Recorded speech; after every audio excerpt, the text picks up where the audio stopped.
Kite Runner. Chapter 3. Lore has it my father once wrestled a black bear in Baluchistan with his bare hands.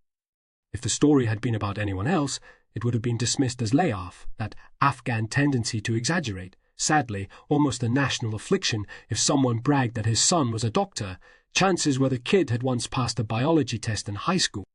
But no one ever doubted the veracity of any story about Baba. And if they did, well, Baba did have those 3 parallel scars coursing a jagged path down his back. I have imagined Baba's wrestling match countless times, even dreamed about it.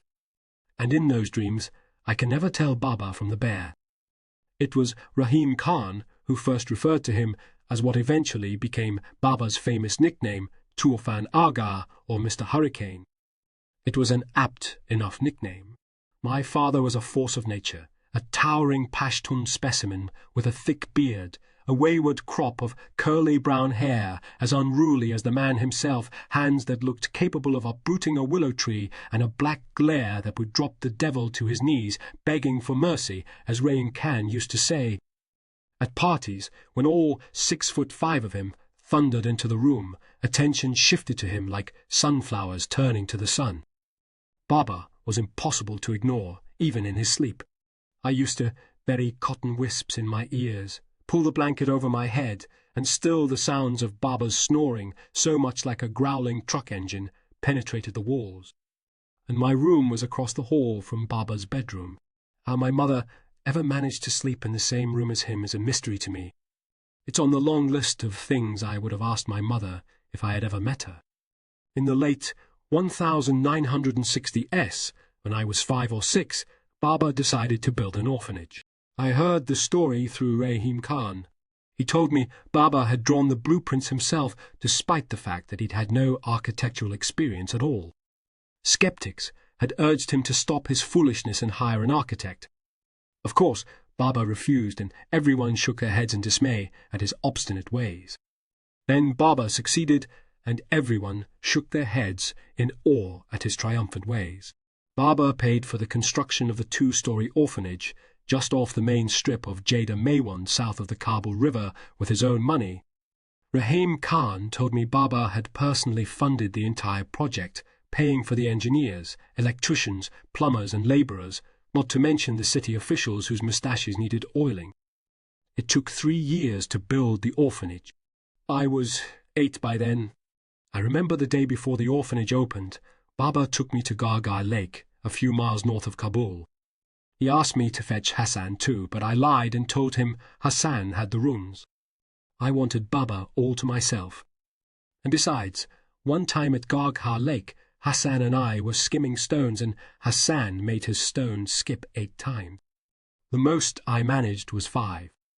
Baba was there, watching, and he patted Hassan on the back. Even put his arm around his shoulder. We sat at a picnic table on the banks of the lake, just Baba and me, eating boiled eggs with kofta sandwiches, meatballs and pickles wrapped in nayan. The water was a deep blue and sunlight glittered on its looking-glass clear surface. On Fridays, the lake was bustling with families out for a day in the sun. But it was midweek, and there was only Baba and me, us and a couple of long-haired, bearded tourists, hippies I'd heard them called. They were sitting on the dock, feet dangling in the water, fishing poles in hand. I asked Baba why they grew their hair long, but Baba grunted, didn't answer. He was preparing his speech for the next day, flipping through a havoc of handwritten pages, making notes here and there with a pencil. I bit into my egg and asked Baba if it was true what a boy in school had told me, that if you ate a piece of eggshell, you'd have to pee it out. Baba grunted again. I took a bite of my sandwich.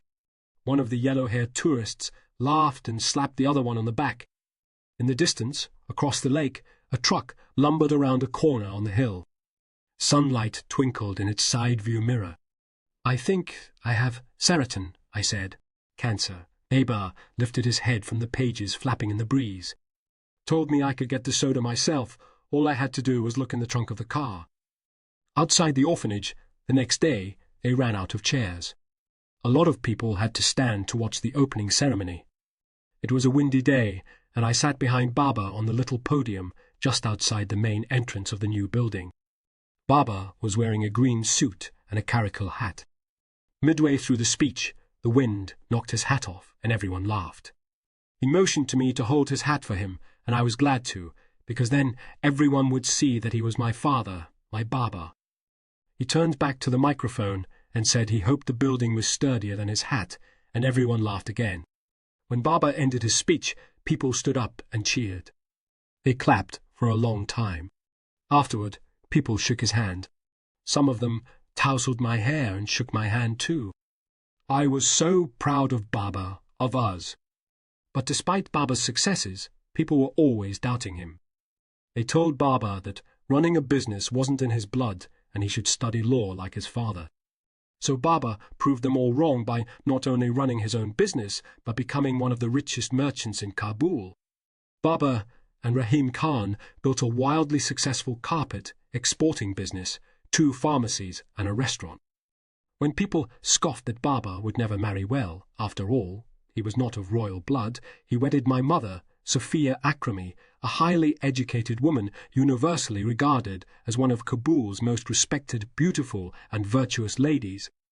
And not only did she teach classic Farsi literature at the university, she was a descendant of the royal family, a fact that my father playfully rubbed in the skeptics' faces by referring to her as my princess. With me as the glaring exception, my father moulded the world around him to his liking. The problem, of course, was that Baba saw the world in black and white, and he got to decide what was black and what was white.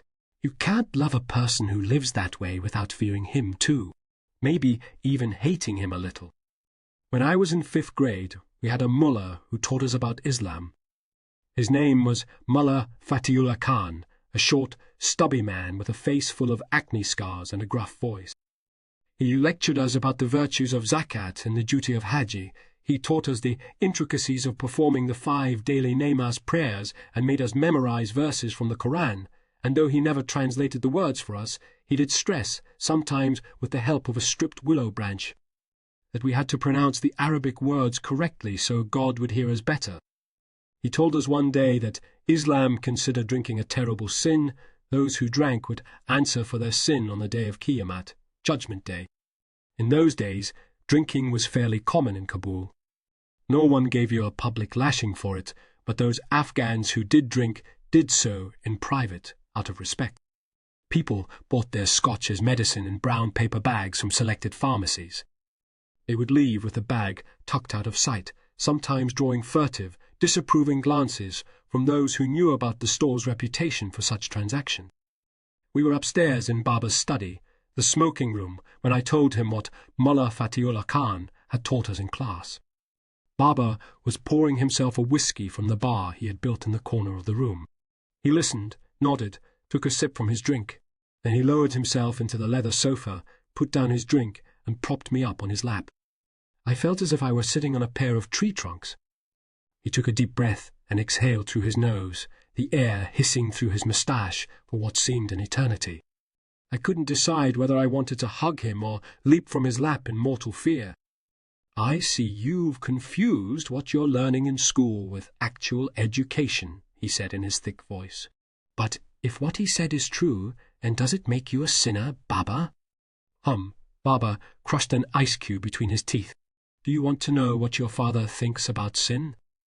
Yes. "Then I'll tell you," Baba said. "But first understand this, and understand it now, Amir. You'll never learn anything of value from those bearded idiots." "You mean Mullah Fatiullah Khan?" Baba gestured with his glass. The ice clinked. "I mean all of them. Piss on the beards of all those self-righteous monkeys." I began to giggle. The image of Baba pissing on the beard of any monkey, self-righteous or otherwise, was too much. They do nothing but thumb their prayer beads and recite a book written in a tongue they don't even understand. He took a sip. "God help us all if Afghanistan ever falls into their hands." "But Mullah Fatiullah Khan seems nice," I managed between bursts of tittering. "So did Genghis Khan," Baba said. "But enough about that. You asked about sin, and I want to tell you. Are you listening?" "Yes," I said, pressing my lips together. "But chortle escaped through my nose and made a snorting sound. That got me giggling again. Baba's stony eyes bore into mine, and just like that, I wasn't laughing anymore. I mean to speak to you man to man. Do you think you can handle that for once? Yes, Baba Jan, I muttered, marvelling not for the first time at how badly Baba could sting me with so few words. We'd had a fleeting good moment. It wasn't often Baba talked to me, let alone on his lap, and I'd been a fool to waste it. Good, Baba said, but his eyes wandered. Now, no matter what the Mullah teaches, there is only one sin, only one. And that is theft. Every other sin is a variation of theft. Do you understand that? No, Baba Jan, I said, desperately wishing I did. I didn't want to disappoint him again. Baba heaved a sigh of impatience. That stung too, because he was not an impatient man. I remembered all the times he didn't come home until after dark, all the times I ate dinner alone. I'd ask Ali where Baba was when he was coming home, though I knew full well he was at the construction site, overlooking this, supervising that. Didn't that take patience? I already hated all the kids he was building the orphanage for. Sometimes I wished they'd all died along with their parents. When you kill a man, you steal a life, Baba said. You steal his wife's right to a husband, rob his children of a father. When you tell a lie, you steal someone's right to the truth. When you cheat, you steal the right to fairness. Do you see? I did. It did. When Baba was 6, a thief walked into my grandfather's house in the middle of the night. My grandfather, a respected judge, confronted him, but the thief stabbed him in the throat, killing him instantly and robbing Baba of a father. The townspeople caught the killer just before noon the next day. He turned out to be a wanderer from the Kunduz region. They hanged him from the branch of an oak tree with still 2 hours to go before afternoon prayer. It was Rahim Khan, not Baba, who had told me that story. I was always learning things about Baba from other people. There is no act more wretched than stealing, Emir, Baba said. A man who takes what's not his to take, be it a life or a loaf of naan. I spit on such a man, and if I ever cross paths with him, God help him. Do you understand? I found the idea of Baba clobbering a thief both exhilarating and terribly frightening. Yes, Baba, if there's a God out there, then I would hope he has more important things to attend to than my drinking scotch or eating pork. Now hop down. All this talk about sin has made me thirsty again. I watched him fill his glass at the bar and wondered how much time would pass before we talked again the way we just had. Because the truth of it was, I always felt like Baba hated me a little. And why not? After all, I had killed his beloved wife, his beautiful princess, hadn't I? The least I could have done was to have had the decency to have turned out a little more like him. But I hadn't turned out like him. Not at all. INSCHOOL, we used to play a game called Sherjangi, or Battle of the Poems. The Farsi teacher moderated it, and it went something like this. You recited a verse from a poem, and your opponent had 60 seconds to reply with a verse that began with the same letter that ended yours.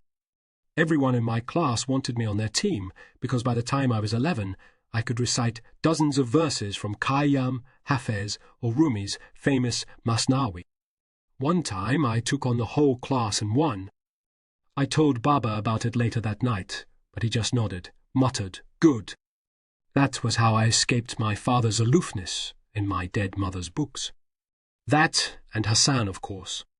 I read everything, Rumi, Hafez, Sayadi, Victor Hugo, Jules Verne, Mark Twain, Ian Fleming.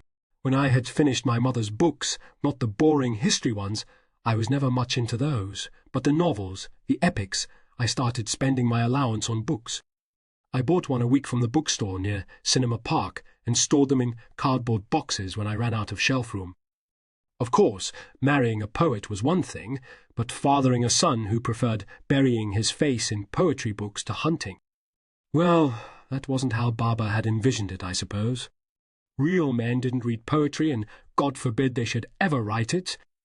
Real men, real boys, played soccer just as Baba had when he had been young. Now that was something to be passionate about.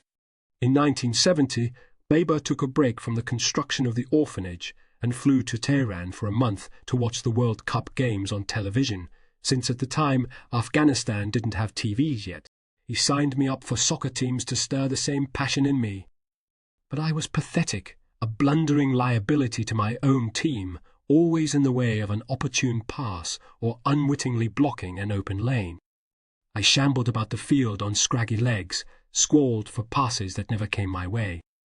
And the harder I tried, waving my arms over my head, frantically and screeching, "I'm open! I'm open!" the more I went ignored.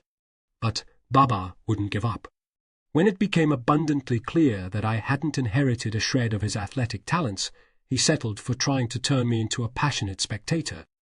Certainly I could manage that, couldn't I? I faked interest for as long as possible. I cheered with him when Kabul's team scored against Kandahar and yelped insults at the referee when he called a penalty against our team. But Baba sensed my lack of genuine interest and resigned himself to the bleak fact that his son was never going to either play or watch soccer.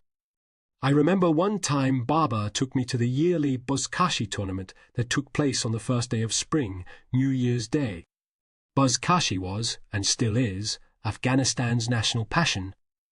A chapandaz, a highly skilled horseman, usually patronized by rich aficionados, has to snatch a goat or cattle carcass from the midst of a melee, carry that carcass with him around the stadium at full gallop, and drop it in a scoring circle while a team of other chapandas chases him and does everything in its power, kick, claw, whip, punch, to snatch the carcass from him.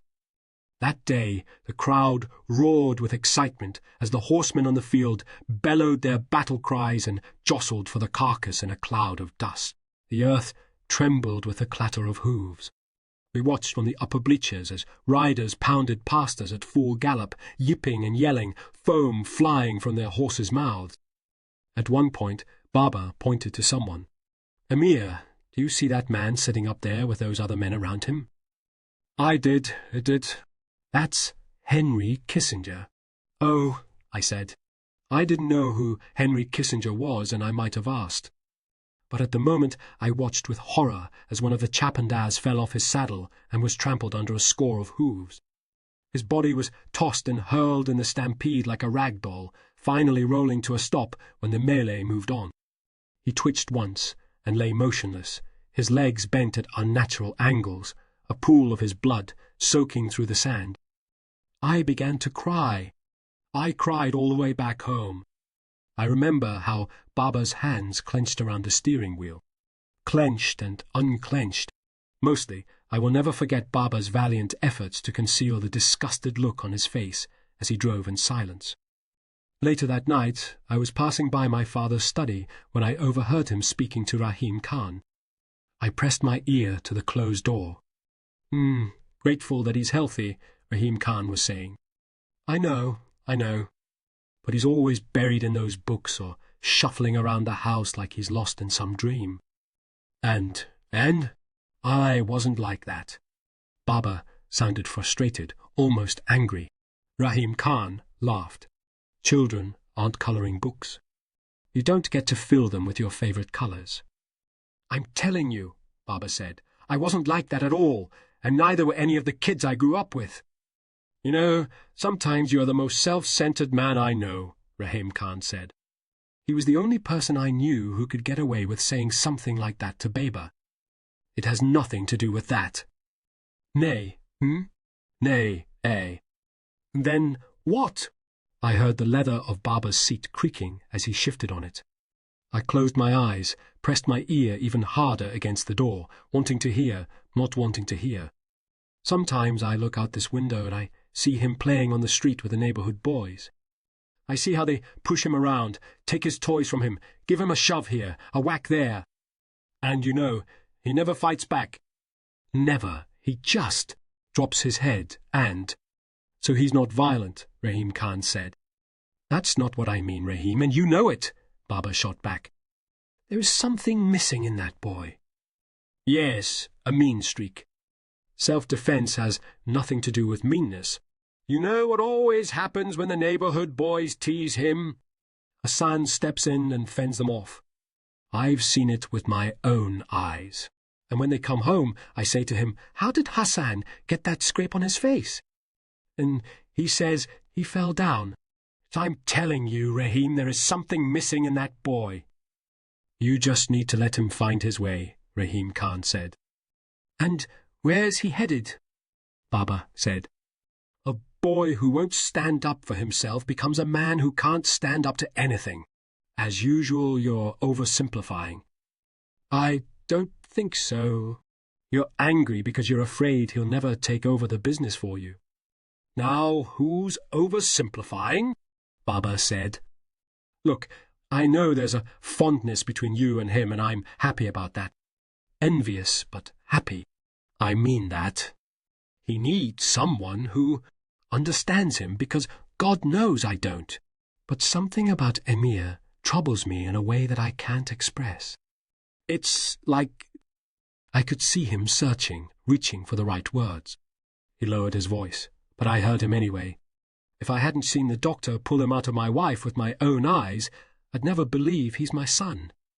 THENEXTMORRNING, as he was preparing my breakfast, Hassan asked if something was bothering me. I snapped at him, told him to mind his own business. Rahim Khan had been wrong about the mean streak thing.